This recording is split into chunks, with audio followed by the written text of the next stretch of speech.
আসসালামু আলাইকুম রহমতুল্লাহি বরকাত। আশা করি সবাই ভালো আছেন। আমি কিছু কথা আজকে সবার সামনে একটু উপস্থাপন করতে যাচ্ছি। এটা আমার টোটালি ব্যক্তিগত একটা অভিমত। যতগুলো বিষয় নিয়ে আমরা আলোচনা করে যাচ্ছি, যতগুলো বিষয় নিয়ে আমরা এগিয়ে যেতে চাচ্ছি, পরিকল্পনা করছি, সবকিছু ঠিক আছে। তো আমি যেটা মনে করি এই যে দেশের বর্তমান যে অবস্থা, দেশ ধীরে, ধীরে এগিয়ে যাওয়ার একটা চেষ্টা করে যাচ্ছে। কিন্তু যারাই বলছেন, যেভাবেই বলছেন তার সাথে আমি একটু কথা বলতে চাই। তো বাংলাদেশের বর্তমান বেকার সমস্যাটাকে যদি একটু সমাধান করা যায়, তাহলে মনে হয় যে আপকামিং যতগুলো প্রজেক্ট আছে, এই প্রজেক্টগুলো আরো অনেক ভালোর দিকে এগিয়ে যাবে। প্রথমত বাংলাদেশ গার্মেন্টস ইন্ডাস্ট্রির অনেকগুলো গার্মেন্টস গ্রুপ কোম্পানি এবং কিছু সিস্টার কনসার্ন এবং কিছু, কিছু company, limited company, private company অনেক জায়গায় বন্ধ হয়ে গিয়েছে এবং তারা বন্ধ হওয়ার কারণে অনেকগুলো কর্মসংস্থান বন্ধ হয়ে গিয়েছে।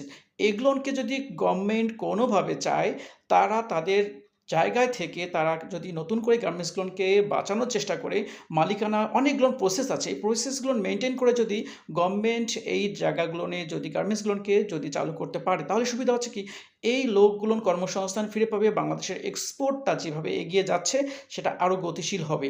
আর যতগুলো আপকামিং প্রজেক্ট নিয়ে আমরা কথা বলছি যে বাইরের ইনভেস্টমেন্ট আসবে, বাইরের থেকে অনেকগুলো ইন্ডাস্ট্রি হবে, সেটা তো অবশ্যই দেশের জন্য অনেক ভালো। তবে কথা হচ্ছে যে আগে দেশের মানুষের কর্মসংস্থান সৃষ্টি করে, দেশের মানুষকে ভালো রেখে, দেশের পরিবেশ পরিস্থিতি ভালো রেখে তারপরে আমাদের সামনের দিকে এগিয়ে যাওয়া উচিত। আমি মনে করি যে এটা যদি করা যায়, তাহলে কিন্তু বাংলাদেশের অনেকাংশের মানুষ যখন পেটের মধ্যে খাবার থাকবে, বাসায় যদি থাকার মতো একটা জায়গা থাকে, তাহলে কিন্তু ওই লোকটাকে নিয়ে আর টেনশন করতে হবে না। তো এইটাকে যদি আরও সিরিয়াসলি করা হয়, যতগুলো বড়, বড় গার্মেন্টস ইন্ডাস্ট্রি আছে তারা কিন্তু অনেক স্টেবল। তারা তাদের মতো করে চালিয়ে নিচ্ছে। কিন্তু অনেক গার্মেন্টস আছে, অনেক গার্মেন্টস বিভিন্ন কারণে বন্ধ হয়ে আছে।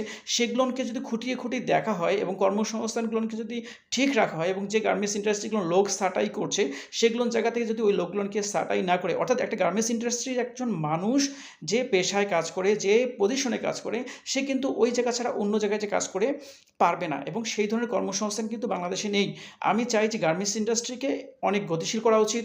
সেই সাথে বাংলাদেশের যতগুলো অন্যান্য ইন্ডাস্ট্রি আছে, যেমন চিনি কল আছে, পাট কল ছিল, অনেক কিছু ছিল যেটা বিগত অনেক দিনে ধ্বংস হয়ে গেছে। এগুলোকে যদি কোনোভাবে দাঁড় করানো যায় এবং একটা ইন্ডাস্ট্রি যদি চালু করা যায়, সেখানে কিন্তু মোটামুটি ৫০ থেকে ১০০ জন লোকের ইনভলভমেন্ট দরকার আছে। তো সেখানে কিন্তু একটা মানুষের এনগেজমেন্টটা বেড়ে যাচ্ছে। সো আমি এটাকে বলি সে এটা করুক। আর বাংলাদেশের দক্ষ কর্মীকে যদি আমরা তৈরি করতে পারি, তাহলে কিন্তু আমরা ওভারসিজ অর্থাৎ বাইরের দেশে আমরা যদি আমাদের লোকজনকে শক্তিশালী ম্যান পাওয়ারকে পাঠাই, তাহলে কি হবে? তারা বাইরে যেয়ে একটা আয়ের সুযোগ পাবে এবং সেখান থেকে কিন্তু রেমিটেন্স আসতে থাকবে। তবে এখানে যারা যে প্রক্রিয়ায় লোক পাঠিয়ে থাকেন, বাংলাদেশে বিগত দিনে অনেক দেখা গেছে